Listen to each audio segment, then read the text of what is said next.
quiero dar la bienvenida a nuestra próxima invitada, que es Lorena Naranjo. Hola Lorena, ¿cómo estás? Muy buenas tardes, qué gusto verte, Guille, aunque sea a la distancia. Igualmente. Bien, mientras tanto, porque vos sabés que a mí me encanta pasar videos, Ok, tengo que mostrar esto. Continuamos trabajando por sus datos personales. Más países se unen a esta iniciativa.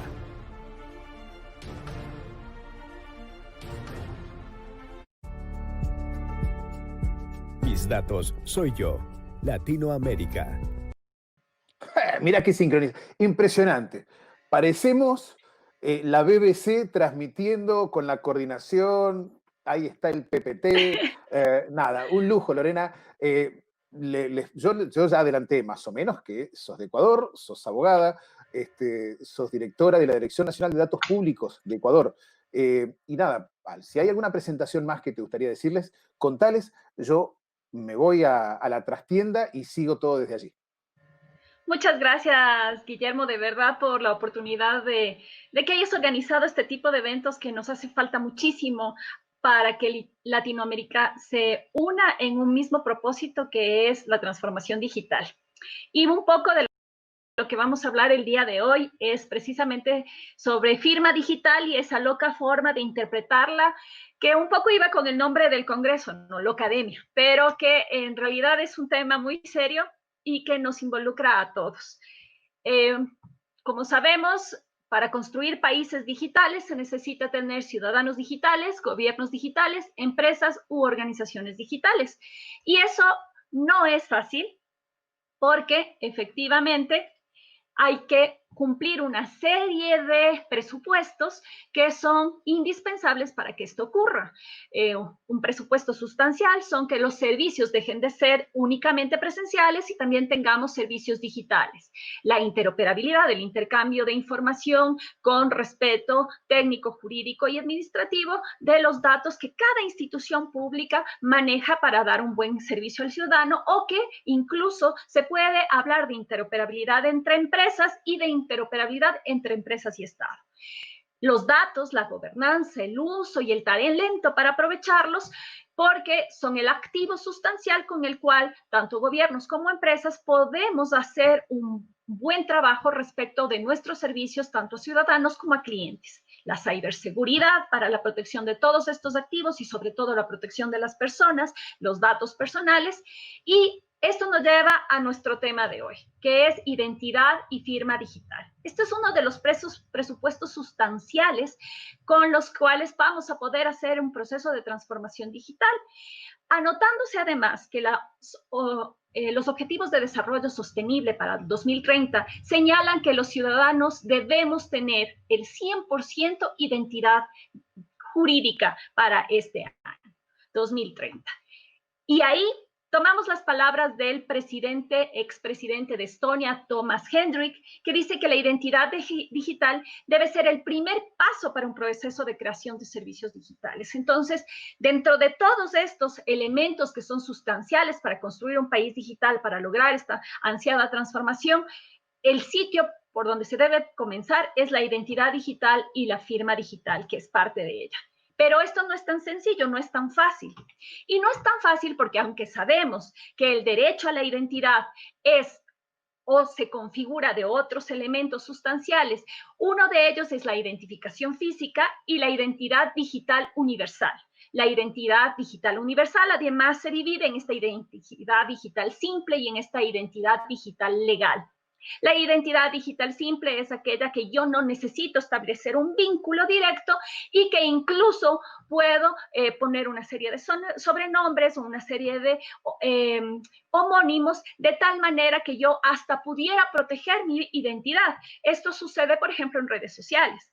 En cambio, la identidad digital legal, esta es vinculante. Se necesita lograr una identificación del ciudadano con el avatar virtual, con la persona virtual, con el que aparece en los sistemas para que se logre el enlace o el enlace que permite atribuirle a esa imagen virtual que aparece en un sistema, a esa imagen virtual que aparece en un documento electrónico, la vinculación directa con el usuario, con el ciudadano, con el que está solicitando un servicio.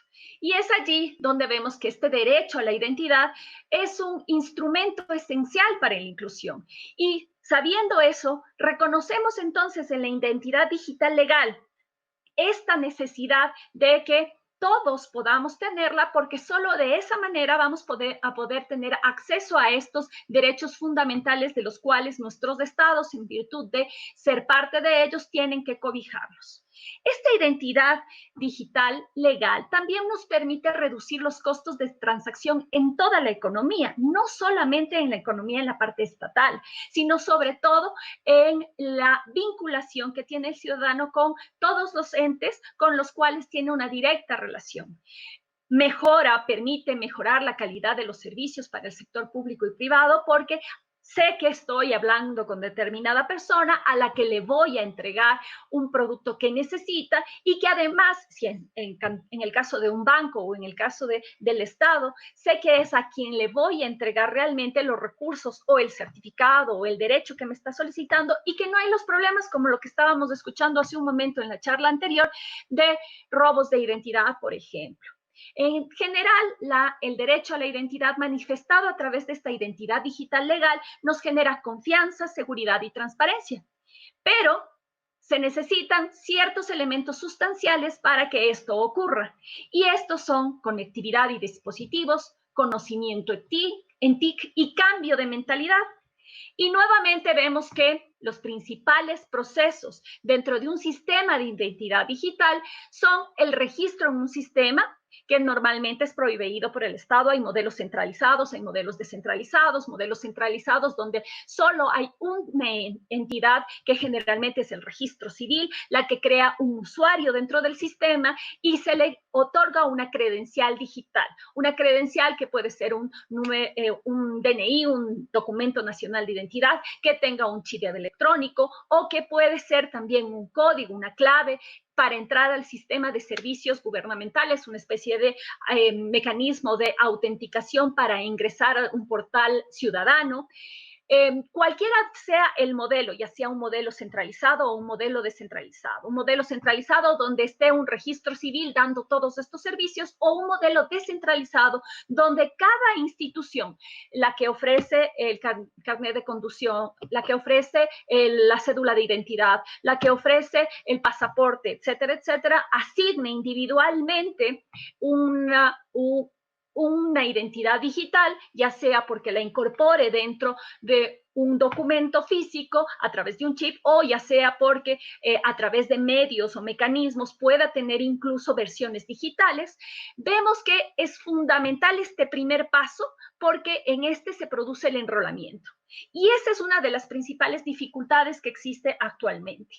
Los enrolamientos pueden ser presenciales o en línea. Tradicionalmente han sido presenciales porque, como están asociados en la mayoría, sobre todo en nuestros países latinoamericanos, que tenemos modelos centralizados donde el registro civil es el que se encarga de este primer paso de registro de identidad, ellos lo hacen o aprovechan el instante en el que hay una renovación de cédula o una solicitud de cédula o de inscripción por primera vez.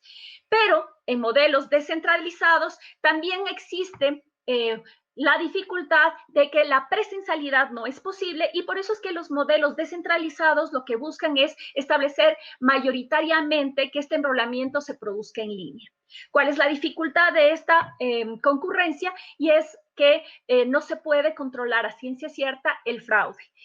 Así como dicen muchos que hay un tema de subregistros en los registros civiles de los países, y que entonces ese problema del fraude no es más que un asimilar o no ciertos riesgos de determinadas circunstancias que hay que ir solventando de manera individual.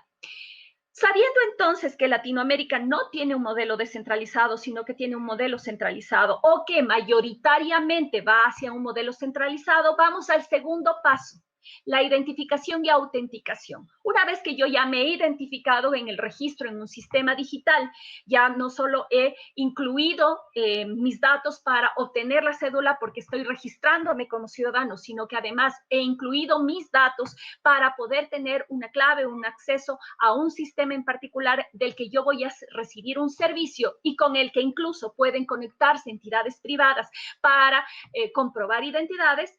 El segundo tema de problemática o el segundo paso que hay que cumplir para el sistema de identidad digital es la identificación y la autenticación. Y eso se puede hacer nuevamente a través de una credencial física, el mismo cédula con el chip, o a través de una identidad o una credencial digital, que es una clave de acceso o un mecanismo de verificación. Aquí estos sistemas corresponden a lo que se llama y a lo que se intenta en muchos países, que es el single one.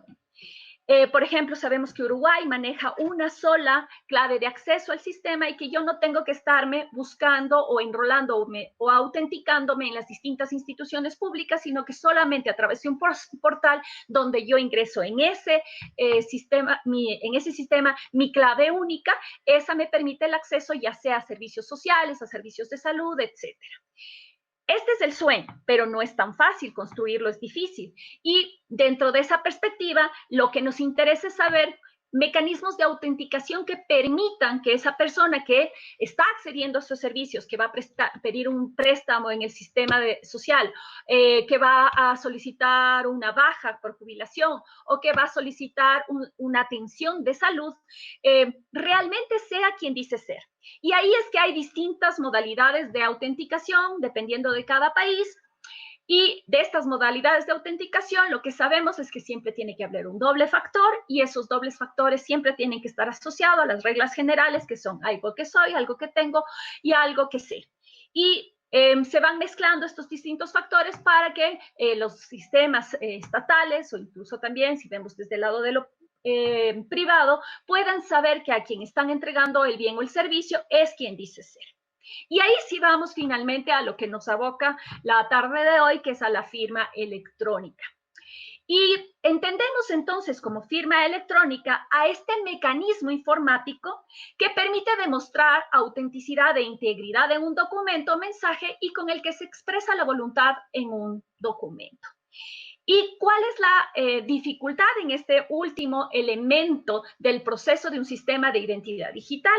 Y es que esta firma electrónica ya no tiene solamente características de acceso o características de solicitud de bienes o servicios, sino que además requiere ya de elementos legales como la expresión de voluntad, porque a través de ese documento yo como ciudadano o como persona que requiere alguna atención, estoy asumiendo una responsabilidad al documento que estoy firmando y por lo tanto esa responsabilidad se traduce en una firma. Sabemos que la manifestación tradicional de todo tipo de acto o de contrato se realiza entonces a través desde siempre, sobre todo de aquellos países como los latinoamericanos que venimos de sistemas del siglo, a través de esta expresión de la voluntad denominada firma hológrafa. Y entrando ya en firma hológrafa, vemos cómo hay distintas denominaciones en Latinoamérica y incluido a España dentro de esta investigación, precisamente porque muchos de los modelos que ha manejado la Unión Europea se ven traducidos en España, toda vez que ellos manejan un reglamento que los regula o los norma de manera idéntica para toda la Unión Europea. Y un poco trayendo la denominación desde España está la firma electrónica simple, la firma electrónica avanzada y la firma electrónica cualificada o digital. La diferencia entre estas tres firmas que existen en las distintas legislaciones latinoamericanas es que la firma electrónica simple es cualquier sonido, símbolo o proceso electrónico que permite al receptor de un documento electrónico identificar al menos formalmente a su autor. Por eso es que podemos entrar a un sitio web institucional o público-privado a través de una clave de acceso o una clave de usuario y contraseña, ¿no es cierto? En cambio, la firma electrónica avanzada tiene unos elementos sustanciales porque ya no son solo un mero elemento formal de identificación, sino que ya garantizan una identificación efectiva del autor. Pero no solo eso, también la integridad del documento, que este no haya podido ser alterado en su esencia, ni en su fecha, ni en su contenido, ni en el hecho de quienes lo otorgaron. El no repudio permite que quienes lo firmaron no puedan negar que lo han hecho. Y la confidencialidad con la que se maneja esa información, porque puede estar dentro de mi competencia a quien entrego o no, y no está disponible a todos. Estas mismas características las tiene la firma electrónica cualificada o firma digital. Y entonces, lo distinto de estos dos, porque dentro del modelo de firma electrónica avanzada y dentro del modelo de firma electrónica cualificada, la diferencia está en la entidad que está autorizada para certificar esa firma. En el modelo de firma electrónica cualificada hay un tercero de confianza que a través de una tecnología PKI, de llaves públicas y de llaves privadas, ellos se reservan la llave pública para comprobar que efectivamente existe una identidad del autor, una garantía del documento y por lo tanto, se puede producir el no repudio y las presunciones de derecho que cobijan este tipo de firma. El riesgo lo asume esta entidad certificadora porque ella ha hecho anteriormente un proceso de identidad. Generalmente o casi siempre lo hace de manera presencial, aunque ahora ya vemos que existen modalidades en línea que igual permiten tener la certeza o reducir el riesgo de los fraudes posibles en el robo de identidad. Dentro de estas características, la carga de la prueba es de quien impugna la firma cuando se trata de una firma digital, mientras que cuando se trata de una firma electrónica avanzada, la carga de la prueba es de quien genera la firma. Y en ese sentido, como no hay un tercero que es una entidad certificadora de confianza la que garantiza esa identidad y por lo tanto es el documento en sí mismo que tiene una serie de tecnología que permite la identidad, que permite la integridad, encriptaciones, una serie de mecanismos de autenticación, la carga de la prueba está de quien firma y entonces al no tener este certificado emitido por un tercero o un prestador, es a quien almacena la información o al sistema o al mecanismo, a la institución que está usando ese sistema a la que le corresponde probar todos estos elementos que permitan garantizar estas características propias de la firma electrónica avanzada. Por lo tanto, y en consecuencia, la firma electrónica simple tiene valor jurídico, pero no tiene el mismo valor jurídico que las otras dos, porque no equivale a una firma manuscrita, sino que se somete a un proceso de sana crítica donde lo que se hace es crear, custodiar la evidencia para demostrar quién firmó y por lo tanto generalmente, no siempre porque hay otros sistemas que son más flexibles en esta parte, suelen tener menos requisitos o menos valor probatorio. Mientras que la firma electrónica cualificada tiene una presunción de derecho, la firma electrónica simple se podrá usar a través o conocer en procesos judiciales a través de sana crítica. Y toda esta explicación solo nos sirve para poder llegar a Latinoamérica y ver lo diversos que somos. Porque somos tan diversos que solamente 3 países tienen firma electrónica avanzada, que son España, Perú y Venezuela. Mientras que la mayoría de los países tenemos firma electrónica cualificada. Recordarán que es la que dijimos que además de reunir los requisitos de no repudio, autenticidad, integridad y confidencialidad, proviene de una entidad certificadora el elemento con el cual yo puedo garantizar que efectivamente esos 4 componentes se están cumpliendo. En cambio, hay otros países, entre los que está Ecuador, en donde no tenemos el concepto de firma electrónica simple y solo existe la firma electrónica cualificada. Otro de los elementos que nos ayuda a entender esta lámina que está ahora en pantalla es que la nomenclatura que se usa en Latinoamérica es absolutamente diversa.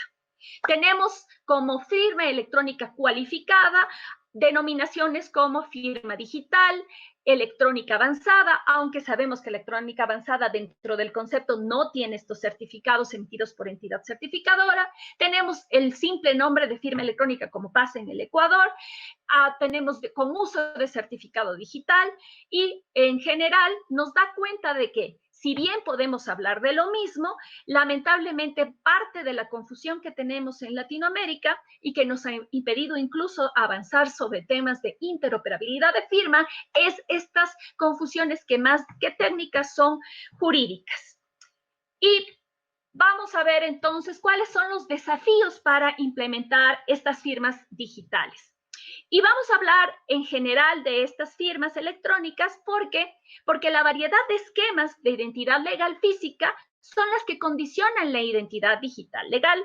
Y entonces sabemos que si es que el país tiene un modelo centralizado o un modelo descentralizado, va a complicar o va a dificultar la forma en la que yo voy a poder recabar el primer elemento para que funcione una firma, que es la identidad. Y sobre la base de eso, cada país tiene que ir identificando qué acciones debe cumplir para poder saldar ese primer paso debido a los distintos esquemas que existen en cada uno de ellos. Otro de los elementos, otro de los desafíos que hay que tomar en cuenta es la privacidad y la protección de datos personales, porque lo que se almacena tanto en los procesos de identificación como en los procesos de autenticación y en la emisión misma de las firmas digitales, son datos personales de los autores y sobre la base, por ejemplo, hay países como Venezuela, Bolivia, Paraguay, Ecuador, que nosotros no tenemos leyes de protección de datos personales y en donde, por lo menos en el caso del Ecuador, lo que tenemos que hacer es aplicar directamente la Constitución porque sí tenemos consagrado el derecho. Pero hay también una dificultad normativa ahí porque no todos los países de la región tenemos igual homologado o armonizado nuestro sistema legal. Otra dificultad es de esquema de gobernanza de datos. Y aquí no solo hablamos de datos personales, sino de datos accesibles al público, de datos públicos y de datos informáticos. Cómo se recopilan, en qué elementos, con qué calidad, con cómo se homologan, con qué condiciones se van a almacenar. Y ese esquema de gobernanza que también determina quién tiene estos niveles de decisión, también tienen que ser definidos para hacer un adecuado manejo o gestión de la información de identidad.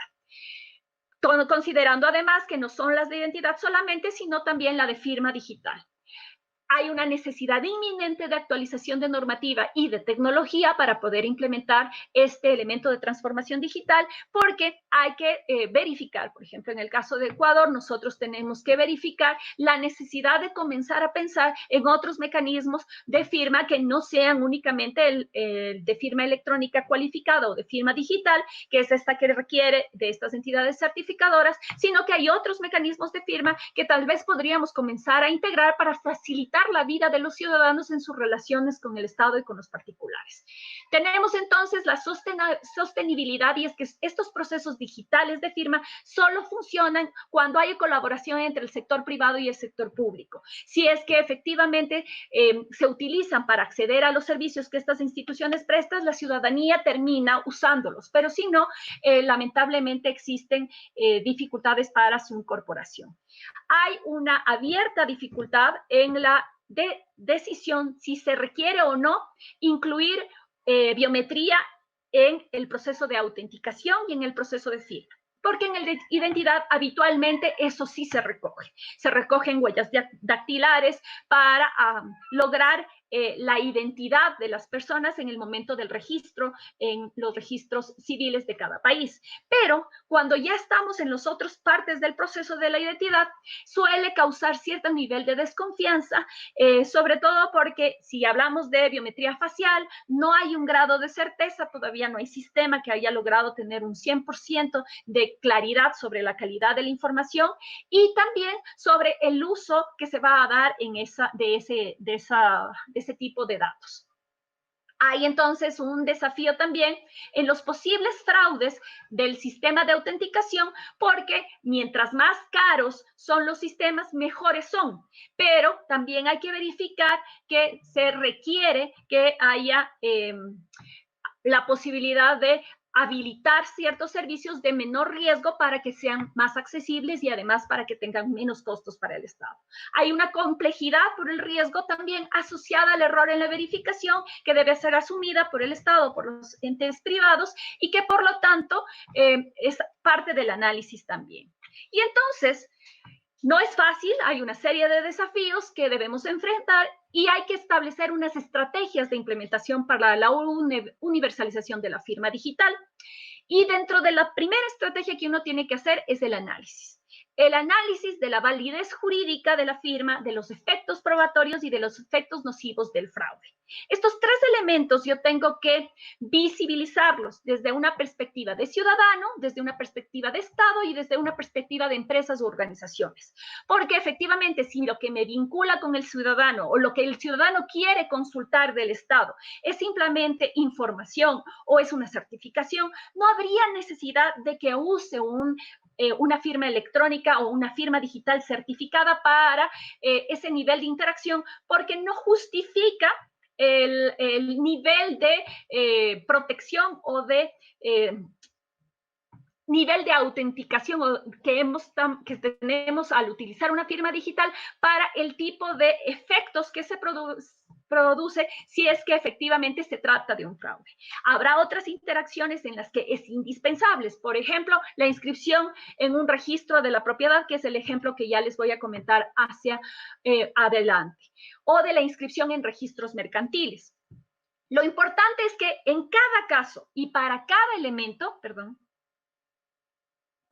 vayamos identificando cuándo voy yo a necesitar toda esta serie de cumplimientos. Aquí en el Ecuador es mucho más difícil porque, como les comenté, nosotros solo tenemos firma electrónica digital con certificados, mientras que otros países puede ser un poco más flexible porque pueden identificar y analizar los riesgos y por lo tanto optar por firmas electrónicas simples o firmas electrónicas avanzadas, dependiendo de la validez jurídica, de los efectos probatorios y de los efectos nocivos del fraude, como les comenté. ¿Qué pasa con los ciudadanos? Los ciudadanos entonces obtienen la firma a través de dos elementos tradicionalmente. A través del DNI electrónico que contiene el certificado de autenticación más el certificado electrónico con el que se puede hacer firma digital, porque ya la propia cédula incluye dentro de él un certificado de firma electrónica. Entonces, se puede lograr que a través de ese instrumento se establezca esta necesaria firma digital cuando el trámite lo requiere, o como en el caso del Ecuador, para todos los trámites.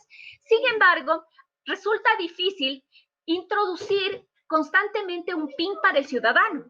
Y este es uno de los motivos por los cuales modelos como el español, en el que han usado la firma electrónica a través de el DNI, no han tenido un resultado tan importante como se hubiese querido.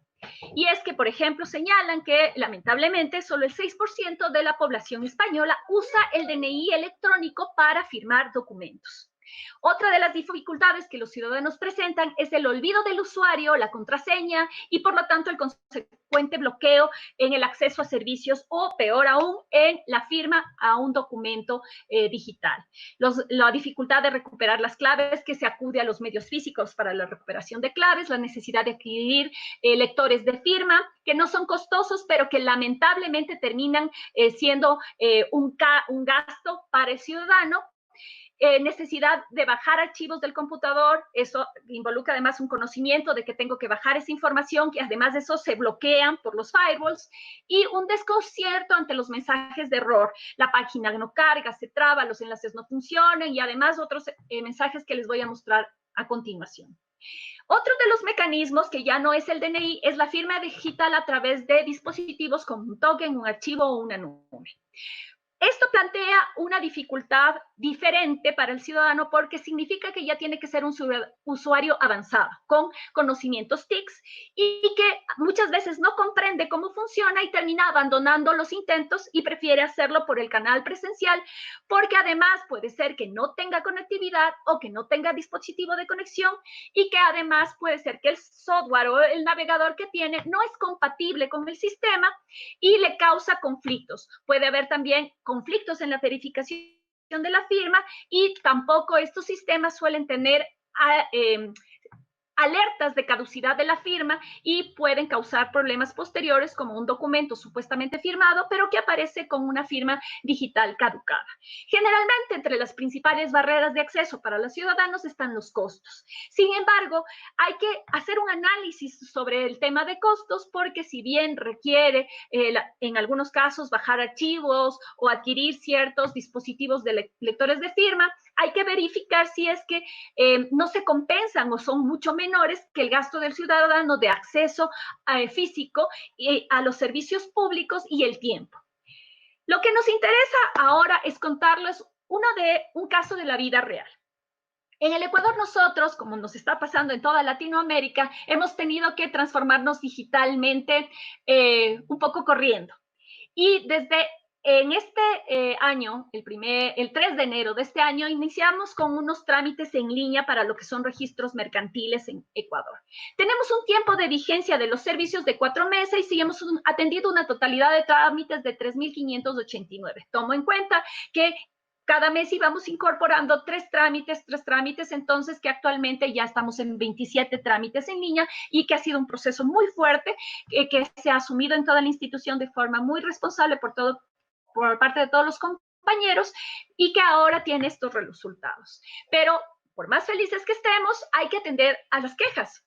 Y las quejas están relacionadas en un 20% al uso de la plataforma del servicio digital, es decir, donde yo coloco la información y cómo voy colocándola para que siga el proceso, relacionados al avance del trámite, qué pasó en esta parte, continúa, cuánto tiempo me toma, voy a llegar hasta el final. Pero lo que llama la atención es que el 40% de las quejas están relacionadas con firma digital.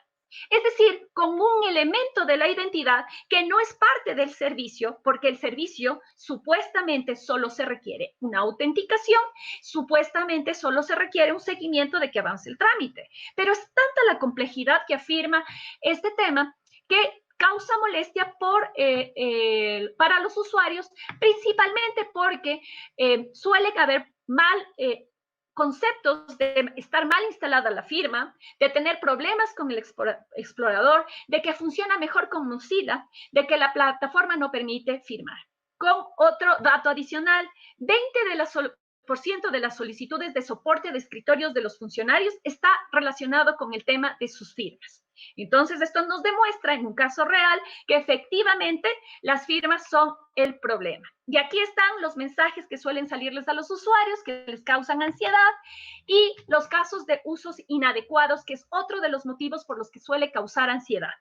Creer que la firma escaneada es firma digital, como podemos ver en la esquina superior izquierda, en donde aparece pegada en un documento, o confundir autenticación con firma digital, el login y el password, o creer que el código de barras o el QR es firma digital, la impresión del documento electrónico, eso es muy gracioso, pero pasa aquí en el Ecuador, que está firmado, documento firmado electrónicamente, te hacen imprimirlo y encima te hacen firmar físicamente. La materialización de documentos firmados electrónicamente, hacemos todo este esfuerzo para desmaterializarnos y hay instituciones y funcionarios que te piden el documento materializado, y los famosos documentos mixtos, aquellos documentos donde hay una persona que ha firmado electrónicamente, otro que le ha puesto una firma escaneada y otro que lo ha firmado físicamente, que, como nosotros sabemos, no tiene valor jurídico alguno porque hemos perdido la trazabilidad, hemos perdido la cadena de custodia del documento electrónico en su versión original.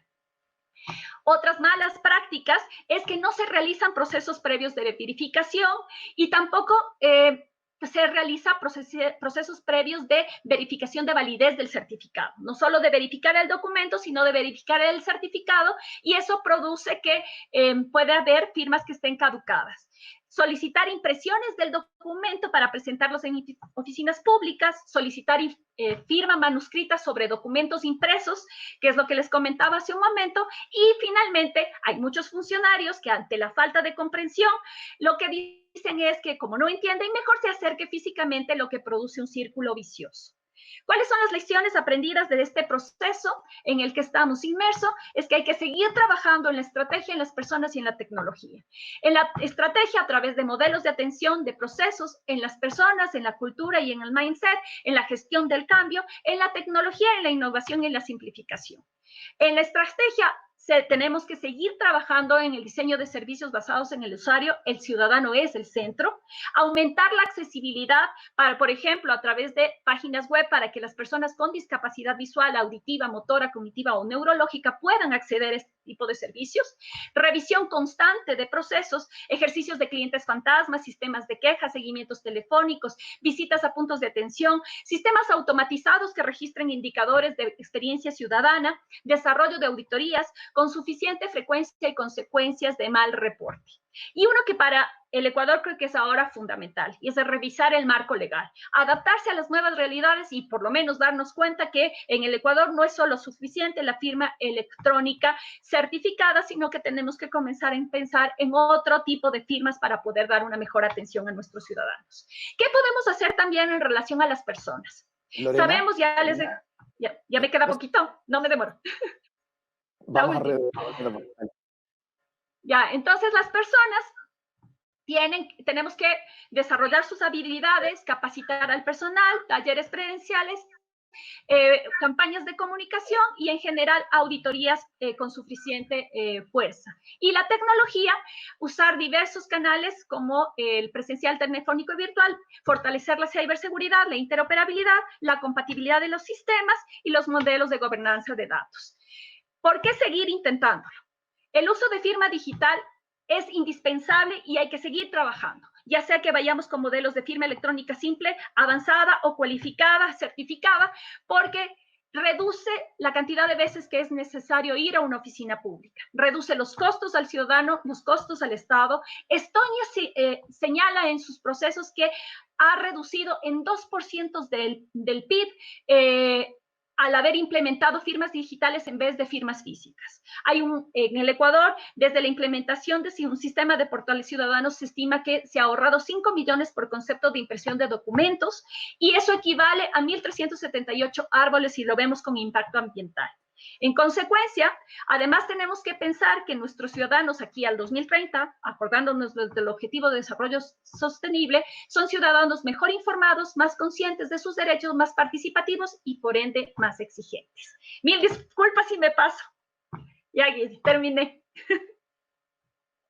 Bien, bueno, respira profundo,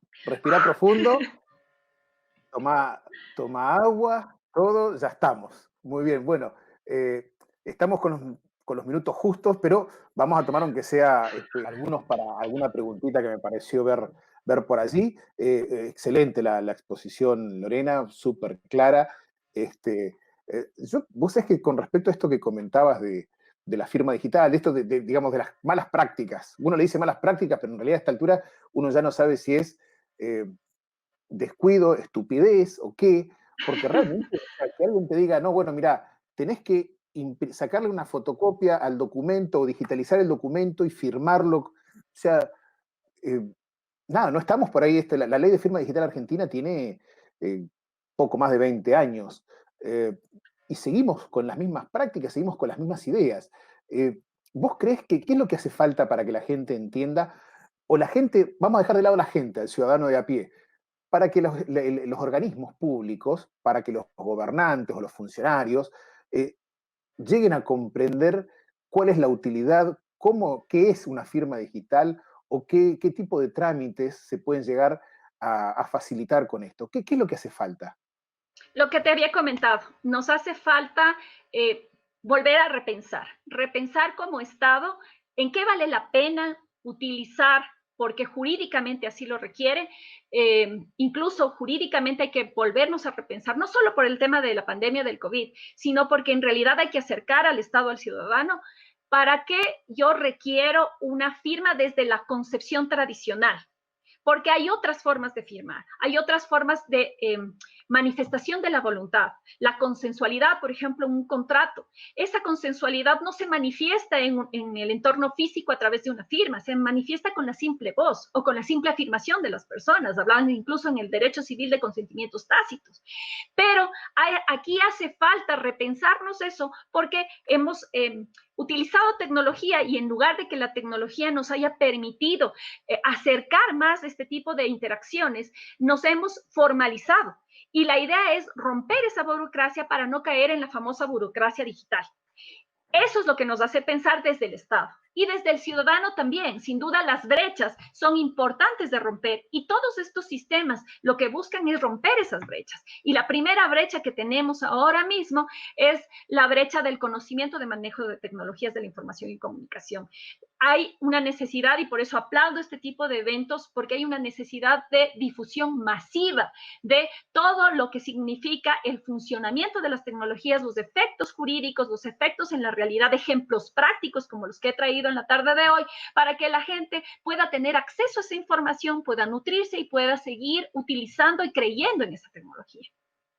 Excelente. Bueno, muchísimas gracias, Lorena. Te agradezco de corazón. Ya lo tenemos ahí a Pablo esperando para sumarse en nuestra próxima charla. Pablo Solano Molina de Costa Rica nos va a estar hablando sobre el derecho procesal y los delitos informáticos, aventuras y desventuras de lo que ha sucedido con esto. Muchísimas gracias, Lorena. Te despido, te libero. Te voy a pedir que después me mandes el PowerPoint para poder mandarlo a la gente lo está pidiendo mucho.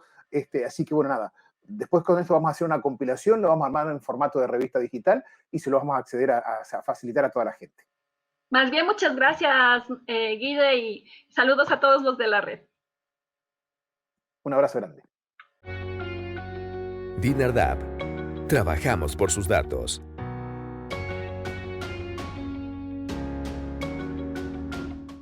El gobierno de todos.